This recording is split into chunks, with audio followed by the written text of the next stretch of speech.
Imaginez un monde où chaque mot prononcé a le pouvoir de guérir ou de blesser profondément.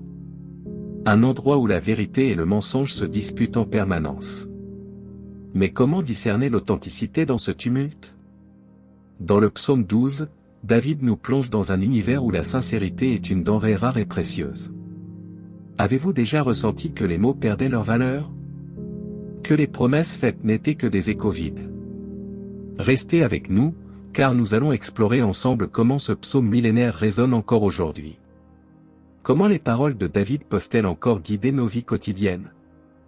Vous serez surpris de voir à quel point ce texte ancien est pertinent. Allons-y.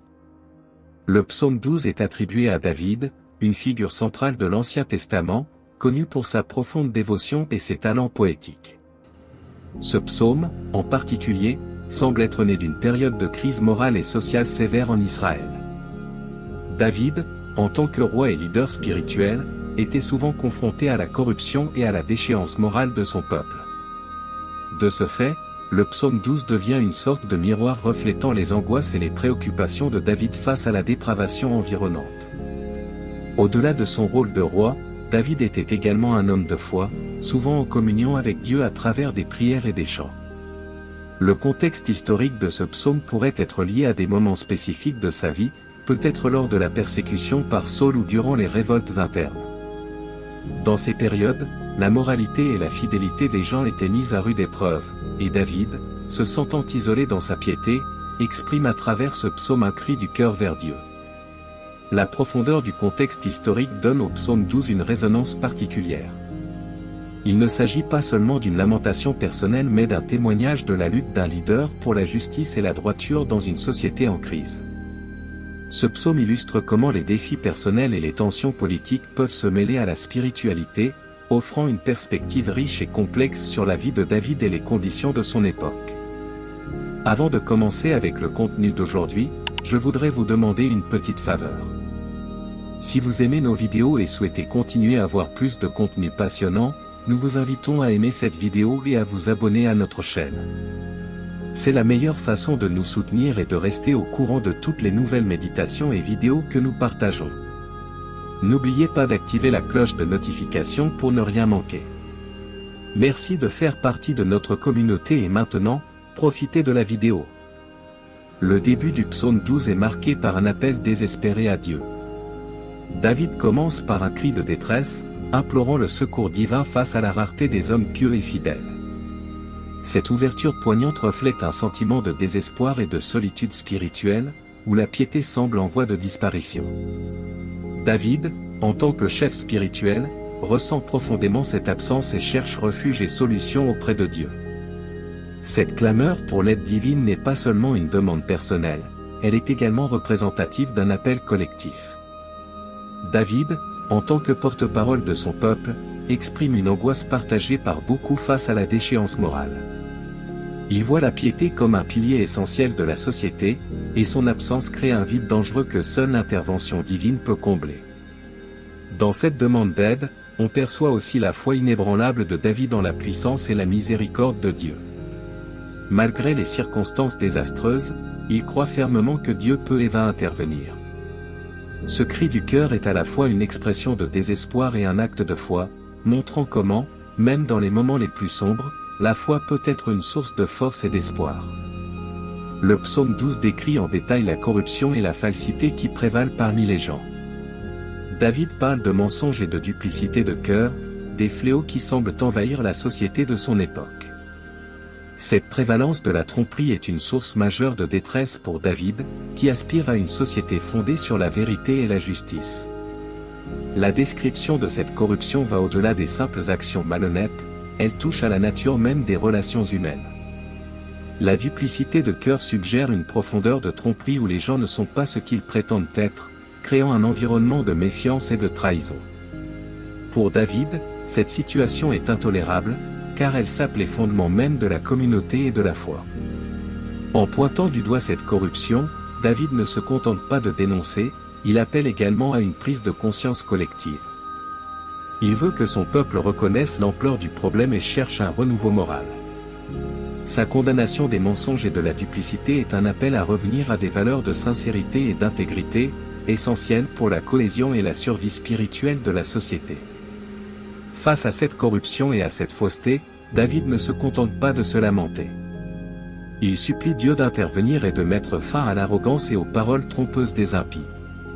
Cette supplique pour la justice divine est un cri de désespoir mais aussi un acte de foi en la capacité de Dieu à rétablir l'ordre et la vérité. David sait que la justice humaine est souvent faillible et insuffisante. C'est pourquoi il se tourne vers Dieu, le juge ultime et parfait, pour obtenir réparation. Il demande à Dieu de faire taire les langues arrogantes et de punir ceux qui utilisent la tromperie pour leur propre gain. Cette demande est non seulement pour son propre bénéfice mais aussi pour le bien de toute la communauté. Cette supplique met également en lumière la conception de David de la justice divine, une justice qui n'est pas seulement punitive mais aussi restauratrice. En demandant à Dieu de faire taire les méchants, David espère non seulement mettre fin à l'injustice mais aussi créer un environnement où la vérité et la droiture peuvent à nouveau prospérer. C'est une vision de la justice qui va au-delà de la simple rétribution pour englober un renouveau moral et spirituel. En réponse à la supplique de David, Dieu promet protection aux nécessiteux et aux opprimés. Cette promesse de protection divine est un réconfort immense pour David et pour ceux qui souffrent sous le poids de l'injustice et de la corruption. Elle montre que Dieu est attentif aux cris des opprimés et qu'il intervient pour leur défense. Cette promesse est particulièrement significative dans le contexte de la crise morale décrite dans le psaume. Alors que les hommes pieux et fidèles semblent se raréfier, la protection divine devient une ancre de salut. Elle assure que, malgré la prévalence du mal, Dieu reste un bastion de justice et de protection pour ceux qui se tournent vers lui. La promesse de protection divine n'est pas seulement une assurance de sécurité physique, elle est aussi une garantie de soutien spirituel. Pour David, savoir que Dieu veille sur les opprimés et les nécessiteux renforce sa foi et sa détermination à poursuivre la justice. C'est une source de courage et d'espoir, une affirmation que, même dans les temps les plus sombres, Dieu reste fidèle et juste. Le psaume 12 met également en avant la pureté et la fiabilité de la parole de Dieu, la comparant à de l'argent raffiné. Cette métaphore souligne la valeur et la perfection des paroles divines, contrastant fortement avec la corruption et la tromperie des hommes. Pour David, la parole de Dieu est un ancrage sûr dans un monde marqué par la fausseté. La pureté de la parole divine est un thème récurrent dans les psaumes et autres textes bibliques. Elle reflète la croyance que, contrairement aux paroles humaines souvent entachées de mensonges et de duplicité, les paroles de Dieu sont immuables et parfaites. Cette conviction donne à David et à ses contemporains un standard de vérité et de moralité inébranlable. En soulignant cette pureté, David encourage également ses auditeurs à se tourner vers les Écritures pour trouver guidance et réconfort. La parole de Dieu devient ainsi une lumière dans l'obscurité, une source de vérité et de sagesse qui peut guider les croyants à travers les défis et les épreuves. C'est un rappel que, même dans les moments de crise, la parole de Dieu reste un refuge infaillible. Dans le psaume 12, David met en évidence un contraste frappant entre les impies et les justes. Les impies, avec leurs paroles trompeuses et leur duplicité de cœur, se dressent en opposition directe aux valeurs de vérité et d'intégrité que Dieu et les justes chérissent. David note que les impies utilisent leur langage pour manipuler et déstabiliser, créant un environnement où la méfiance et la trahison prospèrent. D'un autre côté, les justes, bien qu'ils soient rares selon David, sont ceux qui cherchent à vivre selon les préceptes divins. Ils sont fidèles et pieux, se distinguant par leur sincérité et leur dévotion. Ce contraste met en lumière la lutte constante entre le bien et le mal, une lutte qui traverse non seulement le psaume 12 mais aussi de nombreux autres textes bibliques. David semble vouloir rappeler à ses lecteurs que, malgré la prévalence apparente du mal, les justes bénéficient de la protection divine. Dieu, en sa justice infinie, ne permet pas que les justes soient écrasés par l'injustice des impies. Ce contraste entre impie et juste renforce l'idée que, malgré les apparences, la vérité et la justice finissent par triompher. Un thème central du psaume 12 est la confiance inébranlable de David dans la justice divine. Malgré les circonstances désespérantes décrites dans le psaume, David exprime une foi profonde dans la capacité de Dieu à défendre les opprimés et à juger les impies. Cette confiance n'est pas un simple optimisme, elle est enracinée dans l'expérience personnelle de David et dans les promesses divines. David sait que la justice humaine est souvent imparfaite et biaisée. Par conséquent, il se tourne vers Dieu, le juge ultime, pour obtenir une justice véritable et immuable. Cette confiance en la justice divine est une source de réconfort et de force pour David et pour tous ceux qui souffrent d'injustice. Elle rappelle que, même lorsque la justice humaine échoue, la justice divine est toujours en action et finira par prévaloir. Cette confiance en la justice divine est également un appel à la patience et à la persévérance. David encourage les croyants à ne pas perdre espoir, même lorsque le mal semble dominer. La justice de Dieu peut sembler lente à se manifester, mais elle est certaine et inévitable. C'est une assurance que Dieu n'oublie jamais les opprimés et qu'il interviendra en leur faveur au moment opportun. Le psaume 12, bien qu'écrit il y a des milliers d'années, résonne encore fortement aujourd'hui. Les thèmes de corruption, de mensonge, et de quête de justice sont universels et intemporels. Dans notre époque moderne, marquée par des scandales politiques, des injustices sociales et une méfiance généralisée envers les institutions, les paroles de David trouvent une pertinence renouvelée. Les situations décrites par David, la rareté des hommes pieux, la prévalence de la tromperie et la quête de justice sont des réalités auxquelles beaucoup peuvent s'identifier. Le psaume 12 offre un miroir à nos propres luttes contemporaines, rappelant que les défis moraux et sociaux ne sont pas nouveaux et que la quête de vérité et de justice est une lutte continue. En outre, le psaume 12 encourage une réflexion sur la manière dont nous, en tant qu'individus et communautés, pouvons répondre à l'injustice et à la corruption. Il invite à une introspection personnelle et collective, nous poussant à rechercher la vérité, à pratiquer la justice et à rester fidèles à nos valeurs même face à l'adversité. L'un des aspects les plus remarquables du psaume 12 est son utilisation du langage poétique et symbolique. David emploie des métaphores puissantes pour transmettre ses messages, enrichissant ainsi la profondeur et l'impact de ses paroles. Par exemple, la comparaison des paroles de Dieu à de l'argent raffiné souligne non seulement la pureté mais aussi la valeur inestimable des paroles divines. Cette utilisation de la poésie et du symbolisme permet à David de communiquer des concepts complexes et profonds de manière accessible et mémorable. Les images qu'il utilise, telles que la duplicité de cœur et l'arrogance des impies, sont évocatrices et permettent au lecteur de visualiser et de comprendre plus profondément les enjeux moraux et spirituels qu'il aborde. Le langage poétique du psaume 12 n'est pas seulement esthétiquement plaisant, il sert également à renforcer l'impact émotionnel et spirituel du texte. Les métaphores et les symboles créent une connexion plus intime entre le lecteur et le message, permettant une expérience de lecture plus immersive et transformative. Le psaume 12 est structuré de manière à guider le lecteur à travers un voyage émotionnel et spirituel. Il commence par une lamentation, un cri de détresse face à la corruption et à la tromperie environnante. Cette section initiale établit le contexte et le ton du psaume, mettant en lumière les préoccupations et les angoisses de David. La seconde partie du psaume présente la réponse de Dieu à la supplique de David. Cette transition de la lamentation à la réponse divine crée un arc narratif qui reflète la dynamique de la prière et de la foi. David commence par exprimer ses angoisses, puis il reçoit la consolation et l'assurance de la protection divine.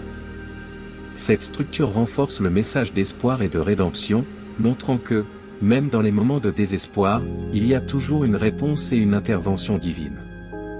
La structure littéraire du psaume, avec ses deux parties distinctes mais interconnectées, permet également de mettre en relief le contraste entre la condition humaine et la réponse divine. Elle souligne la distance entre la corruption humaine et la pureté divine, tout en montrant comment cette distance peut être comblée par la foi et la prière. Le psaume 12 offre de nombreuses leçons spirituelles pertinentes pour les croyants d'aujourd'hui. Il encourage à maintenir la foi et la piété, même dans un monde marqué par la corruption et la tromperie. Il rappelle que la justice et la vérité sont des valeurs fondamentales et que Dieu est toujours attentif aux cris des opprimés. Pour les croyants, le psaume 12 est une invitation à se tourner vers Dieu dans les moments de détresse et de confusion. Il montre que, malgré la prévalence du mal, il y a toujours un refuge et une protection dans la parole de Dieu. Cette application spirituelle est particulièrement pertinente dans un monde où la vérité et la justice sont souvent compromises. De plus, le psaume 12 encourage à une introspection personnelle. Il invite chacun à examiner ses propres actions et paroles, à chercher à être un exemple de piété et d'intégrité dans un monde souvent marqué par l'hypocrisie et la duplicité.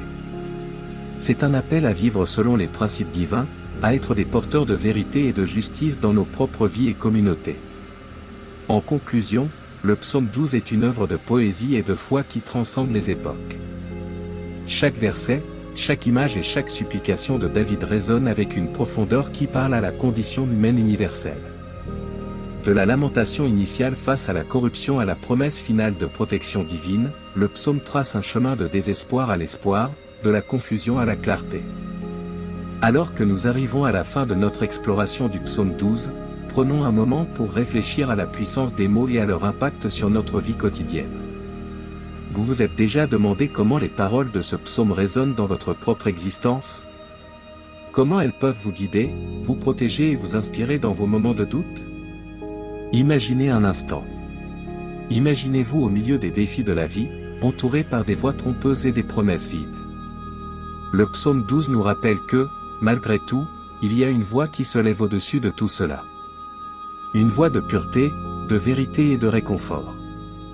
Comment cette voix divine peut-elle changer votre perspective aujourd'hui? Et si les mots que vous choisissiez d'écouter et de prononcer avaient le pouvoir de transformer non seulement votre vie, mais aussi celle de ceux qui vous entourent? Rappelez-vous que, les paroles de l'Éternel sont des paroles pures, un argent éprouvé, purifié cette fois. Qu'est-ce que cela signifie pour vous? Comment pouvez-vous intégrer cette pureté dans vos propres paroles et actions? Pensez Y. La prochaine fois que vous serez confronté à une situation difficile, comment pourriez-vous vous tourner vers ce psaume pour trouver force et clarté? Vous arrive-t-il de sentir que les justes sont rares autour de vous, tout comme David l'a ressenti? Comment cela influence-t-il votre foi et votre confiance en Dieu? Et finalement, laissez-moi vous poser cette question essentielle.